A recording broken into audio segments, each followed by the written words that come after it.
इस सीरीज़ में मैं ये बताऊंगा कि कोई भी शेयर कैसे ख़रीदना बेचना है। जैसे कि प्रीवियस वीडियोस में मैं बताया हूँ कि शेयर कैसे सर्च करना है, उसी प्रकार एक एग्जांपल के लिए हम कोई भी एक शेयर ले लेते हैं। जैसे IRFC Indian railway finance corporation limited एक शेयर है। इसे ख़रीदने के लिए या किसी भी शेयर को ख़रीदने के लिए जब हम सर्च कर लें, फिर उसके अंदर जाएंगे तो ऐसा स्क्रीन खुलेगा जिसमें लेफ़्ट की तरफ जो T लिखा हुआ है उस बटन में क्लिक करने पर एक दूसरा स्क्रीन खुलेगा, जहाँ से हम उस शेयर को बाय या सेल कर सकते हैं। बाय या सेल करने के लिए ऊपर में जो ऑप्शन दिए हुए हैं बाय या सेल, हम जो भी करना चाहते हैं उसे हम सेलेक्ट करेंगे। उसके बाद हम एक्सचेंज सेलेक्ट करेंगे कि इस शेयर को हम BSE में सेलेक्ट करेंगे या NSE में बाय करेंगे। BSE NSE जिसमें भी बाय करना चाहते हैं वो यहाँ पे दिखाएगा। कुछ शेयर BSE में नहीं होंगे तो यहाँ पे BSE ऑप्शन नहीं दिखाएगा। जो शेयर NSE में नहीं होंगे वहाँ पे NSE ऑप्शन नहीं दिखाएगा। जो दोनों में होंगे यहाँ दोनों दिखाएगा। सपोज़ हम NSE में बाय करना चाहते हैं, ले लिए, फिर हमको जो भी क्वांटिटी डालनी है, सपोज़ हम 10,000 क्वांटिटी डाल दिए, 10,000 शेयर हमको इसके खरीदने हैं। फिर प्रोडक्ट टाइप डिलीवरी लिखा हुआ है, यहाँ पर हम जाएंगे। यहाँ पे 4 टाइप के ऑप्शन है। एक है MIS इंट्राडे। अगर आप कोई शेयर इंट्राडे में ख़रीदते हैं तो आपको इंट्राडे में ही उसे बेचना रहेगा। अगर आप MIS में बाय कर लिए और अगर आप उसको बेचना भूल गए तो वो ऑटोमेटिक 3:10 के आसपास वो बिक जाएगा। इसलिए ध्यान रखें, MIS में ख़रीदा हुआ शेयर आपको आज ही बेचना होगा। दूसरा ऑप्शन है डिलीवरी CNC। अगर कोई शेयर आप डिलीवरी CNC में ख़रीदे हैं और अगर आपको वो रेट नहीं मिला या आप नहीं बेचना चाहते हैं या और वेट करना चाहते हैं तो आप उसको वेट कर पाएंगे। तीसरा ऑप्शन है डिलीवरी प्लस। कोई शेयर अगर आप रखना चाहते हैं और 2-4 दिन में बेचना चाहते हैं और आपके पास पैसा भी कम है तो आप डिलीवरी प्लस में भी ले सकते हैं। उसके अलावा एक ऑप्शन आता है मार्जिन ट्रेडिंग फंड, जिसे MTF बोलते हैं। जो चौथा ऑप्शन है मार्जिन ट्रेडिंग। इसके अलावा किसी किसी शेयर में एक और ऑप्शन आता है, उसको कवर ऑर्डर बोलते हैं। कवर ऑर्डर के लिए हमें एक स्टॉप लॉस भी लगाना होता है साथ में, जो कि कंपलसरी होता है।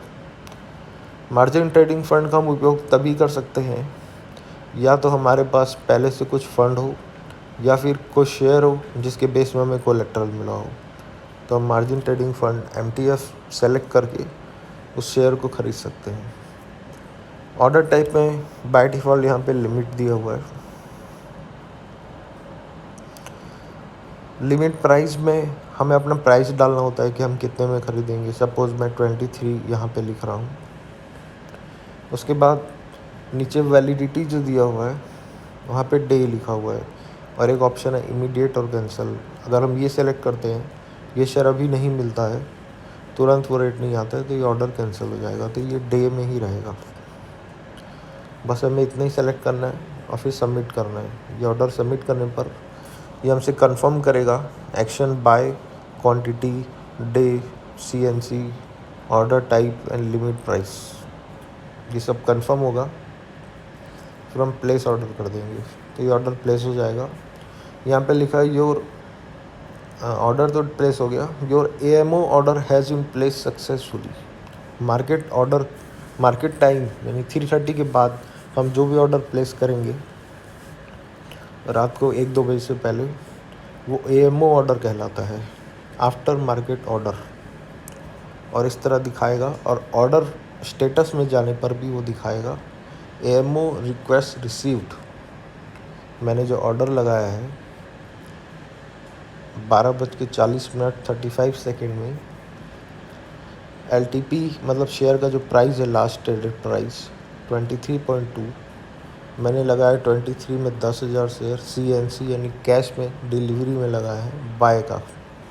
ये ऑर्डर लग गया। इस तरह से हम बाय का ऑर्डर लगाते हैं। अब हम चाहें तो इसको मॉडिफाई भी कर सकते हैं। मॉडिफाई करेंगे तो हम इसको प्राइस या फिर क्वांटिटी ही मॉडिफाई कर सकते हैं। अब मान लो ये ऑर्डर हमको नहीं चाहिए तो हम इसको ऑर्डर बुक भी कैंसिल भी कर सकते हैं। ये कैंसिल हो गया। ये जो लगाया ये ऑर्डर बुक में है। ऑर्डर स्टेटस में जाएंगे, जो भी ऑर्डर लगाया है वो यहाँ पे है। वैसे ही कोई शेयर अगर अपन को सेल करना है तो शेयर पहले टी में जाएंगे, सेल सेलेक्ट करेंगे, एक्सचेंज सेलेक्ट करेंगे। सेल करने के लिए हमको पहले ये पता होना चाहिए कि हम कौन सा एक्सचेंज में उसे बाय किए हैं, वही एक्सचेंज हमको सेलेक्ट करना है। कितना क्वांटिटी हम बाय किए हैं, अगर हम कैश में लिए हैं किसी शेयर को तो जितना क्वांटिटी हम बाय किए हैं उतनी क्वांटिटी हम सेल में डालें, या उससे कम डाल सकते हैं, उससे ज़्यादा नहीं डाल सकते। कैश में पहले सेल नहीं होता है। अगर हम इंटरडे में लिए हैं तो इंटरडे में सेलेक्ट करके MIS में हम सेल कर सकते हैं। डिलीवरी में लिए हैं तो हम डिलीवरी में CNC में कभी भी सेलेक्ट करके कर सकते हैं। डिलीवरी पर्स में भी लिए हैं तो वो आज के बाद कल के दिन में डिलीवरी में ही सेल होगा। मार्जिन ट्रेडिंग में अगर हम बाय किए थे तो भी वो डिलीवरी में ही सेल होगा। डिलीवरी सेलेक्ट करके प्राइस जो भी है हम अपना सेलेक्ट करेंगे। उसके बाद ये तो डे ही रहेगा, फिर इसको हम प्लेस कर देंगे तो ये सेल ऑर्डर लग जाएगा।